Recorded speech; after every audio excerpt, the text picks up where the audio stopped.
আসসালামু আলাইকুম, সকলকে স্বাগতম নতুন আরেকটি ভিডিওতে। আজকে আমরা বরাবরের মতো মডেল ভার্ব হ্যাভ টু নিয়ে আলোচনা করব। হ্যাভ টুটা খুব গুরুত্বপূর্ণ modal verb.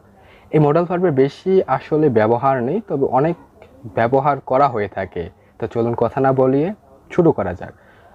Modal verb have টুর প্রথম যে নিয়মটা বা সবচেয়ে বেশি ব্যবহার হয়ে থাকে তা হলো সাধারণত কোনো কিছু করা দরকার বা প্রয়োজন এরূপ অর্থ প্রকাশ করতে হ্যাভ টু ব্যবহার করা হয়ে থাকে।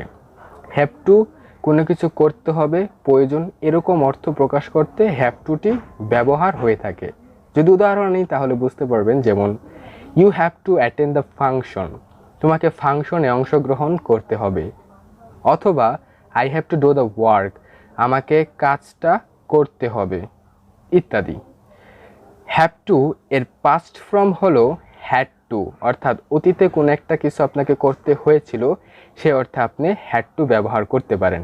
হ্যাড টু এর আগে আপনি যে কোনো সাবজেক্ট ব্যবহার করতে পারেন, হতে পারে সেটা সিঙ্গুলার, হতে পারে সেটা প্লুরাল। উদাহরণ যদি আনা হয়, যেমন হি হ্যাড টু গো দেয়ার, তাকে সেখানে যেতে হয়েছিল।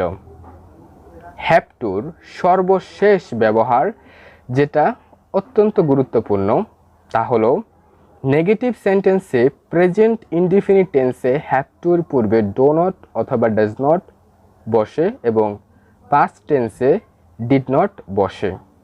যেমন I do not have to go to office daily, যে আমাকে প্রতিদিন অফিসে যাওয়ার কোনো প্রয়োজন নেই।